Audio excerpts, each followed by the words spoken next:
voilà bismillahi mina shaytaani rajim bismillahi rahmaani rahim asalaamaaleykum waa Sénégal maa ngi nuyu askan wi di nuyu journaliste yi ci sama kanam ci occasion bi ñu ma may ma mën a nuyoo ak askan wi sargal leen ci élection yi ñu jóge maa ngi présenté wu nag Adja Oulimata Dioum présidente nationale de l'AFPES, Association des femmes pour la promotion de l'entreprise au Sénégal. tey nag ñu ngi ma fekk au bureau de Kati Travel bi nga xam ne man maay superviseur bi à Kati Travel muy une agence de voyage buy organiser aussi Umra ak Hajj le pèlerinage. lépp d'abord mooy féliciter jigéen ñi vraiment sargal leen di leen encourager waat bu baax a baax xam na rek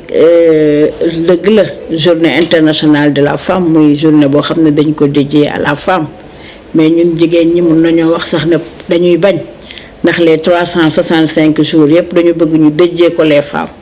ndax man dama gëm ne le développement de notre pays du Sénégal ci loxo jigéen ñi lay jaar incha allah parce que nag gis ngeen évolution bon bi nga xam ne moom la jigéen ñi def en moins de 30 ans vraiment lépp loo xam ne rek jigéen cëram la woon daanaka xeex na ba jot ko ba ñu nekk ci autonomisation de la femme lépp la ambition bu góor daan am rek léegi jigéen am na ko pour bëgg a développer entreprise am bi nga xam ne moom la yor wala société am bi nga xam ne wala moom la yor wala kantinam bi mu toog di ci jaay wala table bi mu toog sax di ci jaay gerte caafam day bëgg bu déwénee table boobu nekk cantine maa ngi ciy profité sax ci jaale koo xamante ne ni xam ngeen ne ku cher la woon ci jigéen ñi ñu koy wax madame Maymouna Kane ndax dafa def lu baree bari ci autonomisation de la femme am lu mu ci liggéey naam bu fekkoon ne sax damay lim tey dinaa lim ñeneen ak ñeneen ak ñeneen mais comme moom la yàlla dogal mu génn àddina ñu koy sargal li ko ñaanal fa mu jëm yàlla na ko gënal fuuf fi nga xam ne fi la jóge ndax ku jàppale jigéen la ku liggéey ci promotion de la femme ku liggéey ci autonomisation de la femme tey bu ñuy wax congé maternité bu ñuy wax tey jii jigéen ñi dugg ci santé militaire et cetera lu ci bari yàlla ci loxoom la ko jaarale mu xeexal ko jigéen ñi tey muy benn ndam boo xam ne fu ñu toll ñu ngi koy damoo ba pare nag di laajaat leneen. ne nag am na lu des benn muy ci secteur bi nga xam ne ci laay yëngatu muy entrepreneuriat féminin kooku moom dama si interpellé waat le président. vraiment jàppale na sax jigéen ñi nag naam ndax chaque fois buñ ko interpellé nii rek mu jóg def benn affaire boo xam ne jigéen ñëpp dañ ciy am mbégte muy par exemple le DER bi nga xam ne moom la mujjee créé pour les femmes muy nekk loo xam ne lu jàppale jigéen ñi la surtout jigéen ñi nekk dans les régions mais man dama koy interpellé waat ne ko na gën a yaatal fi muy yaatale mooy dañu bëgg accéder ci les grands marchés de l'État dañu bëgg a accéder les grands marchés de ce pays bëggatuñu des rek ci liggéey yu ndaw yi des gannaaw dañu bëgg même bu fekkee ne on se regroupe entre femmes entre entreprises de femmes ba mën a accéder ci yeneen marché yi dinañ ci waxtaan ñun seet nañ la ñuy def ba accéder ci lool bëggatuñu rester rek ci ay meubles de bureau wala peinture et cetera vraiment dañu bëgg les grands marchés les routes les autoroutes et cetera les grands immeubles président mu gestu ci jigéen ñi buy créer des voyages d'affaires aussi mu di si dugal jigéen ñi l'entrepreneuriat féminin loolu daal la ñu deseel parce que nag sur le plan finance il essaie de faire le maximum sur le plan encadrement il essaie de faire le maximum mais nag ñu accéder aux finances loolu moom ak accéder au grand marché kooku moom ñu ngi ciy interpeller le président de la République aussi di ko interpeller aussi ci les voyages d'affaires mu siy dugal les femmes. Accès à la terre parce que jàppale nañ ci loi bi homologué nañ ko et tout mais vraiment utilisation bi des na loolu aussi président war na ci gën a jàpp bien que nag fi mu nekk nii peut-être bu ñu ci doon demander je peux dire 100% egg nañ ci 60% mais on veut plus droit boo xam ne góor am na ko rek pour accéder à la terre ñun jigéen ñi aussi ñu ngi koy demander pour ñu dugg dans l'agrobusiness am de grandes terres de grandes surfaces yoo xamante ne nii vraiment dinañ si mën a accéder ak les moyens ak la technicité qu'il faut ba jigéen ñi mën a dugg dans l'agriculture et la grande agriculture. ñi nekk si àll bi vraiment ñu ngi góorgóorlu ñu ngi daan seen doole bu baax a baax mais li ma leen di fàttali toujours rek mooy fu ñu nekk rek nañu doon ambassadrice su seen réew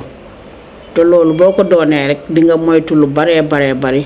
lalu fa yóbbu di sa ambition di objectif ba nga mën ko atteindre mën a dellu siwaat sa réew donc lu ñu takku liggéey rek doyul parce que ñun jigéen ñi dañu bëgg fu ñu nekk rek nañ nekk modèle nañ nekk exemple servir d'exemple yeneen jigéen ñi ak yeneen pays yi parce que souvent fu ñu nekk bu ñu melee ni ñu war a mel rek yeneen jigéen ñëpp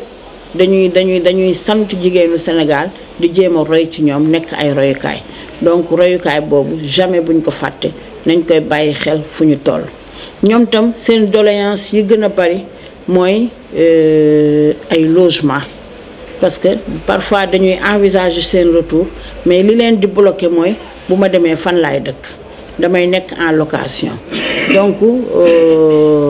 coopérative d'habitat yi nga xam ne ñun ñu ngi koy projeté di ko créer ñu bëgg itam loolu le président dugal ci loxoom ba nga xam ne jigéen bu nekk à l'étranger rek suuf dina la yomb di nga mën a am sa parcelle mën di ko defar wala la banque defaral la ko nga di ko fay ba nga xam ne boo ñibbisee di nga am foo dugg ak sa njaboot te la plus parité bi wax dëgg yàlla xeexoon nañ ko ba teg ko mais booy seet dafa mel ni lu nekk au ralenti là aussi ñuy ñaan le président de la république mu gën a fay daal parité bi gën koo dooleel aussi gën koo dëgëral mais li may wax nii rek parité professionnelle loolu man toujours dama ciy insister parce que am na foo xam ne la famille et cetera foofu parité mënu fa am mais dans le cadre professionnel lépp loo xam ne rek yelleefu jigéen la ñu ngi ñaan le président mu yokk ko mais bu mu si wàññi dara. li may mujjee nag mooy man dama kontaan bëgg ci sama askan muy askanu Sénégal ndax maturité bi ñu am ci élection yi vraiment ñun jigéen ñi kontaan nañ ci parce que comme niñ koy waxee rek ñun jigéen ñi ñooy le centre de la famille donc lu am rek lu dul noonu si ñun lay gën a metti donc bu ñu gisee peuple bi maturité bi ak ni ñu organiser élection yi ñu dem élire suñu président ci jàmm te man de li ma leen doon ñaan toujours mu dama daan wax ne le président bu amul un second mandat c'est le Sénégal qui perd nañu conscient ci loolu élire président mu àggale ay réalisation àggale yi nga xam ne lépp moom la mébét pour le Sénégal c'est le Sénégal qui gagne donc loolu bu ñu comprendre message boobu jëfe noonu wax dëgg yàlla bu ñu amee benn occasion dinañ santaat askan woowu bégewaat suñu askan xam ne on est un peuple très mûr kon li ci des rek mooy ñu gën a cultiver la paix dara bañ ñu perturber ba jàmm jooju nga xam ne am nañ ko te muy lu rëy di lu am solo ci réew ku ko xam ak ku ko xamul jàmm lu ñu wut jàmm moo ko gën te gis nañ ne pétrole bi fuñ ko dégg en général tubaab yi dinañ fa semer loo xam ne musiba naaru laay lay doon kon le peuple sénégalais conscient ci loolu ba kenn duñu perturber te li ñuy wax di ko reprocher le président naan dañuy jël ay intérêt étranger ku ne xam na ne tubaab yi dañ lay xoj naxante rek moo ci mën a génn nit gis nañu l'exemple de Kadhafi gis nañu l'exemple de Thomas Sankara kon nañ leen naxante construire suñu réew comme ni ko président di defee ba pare semer la paix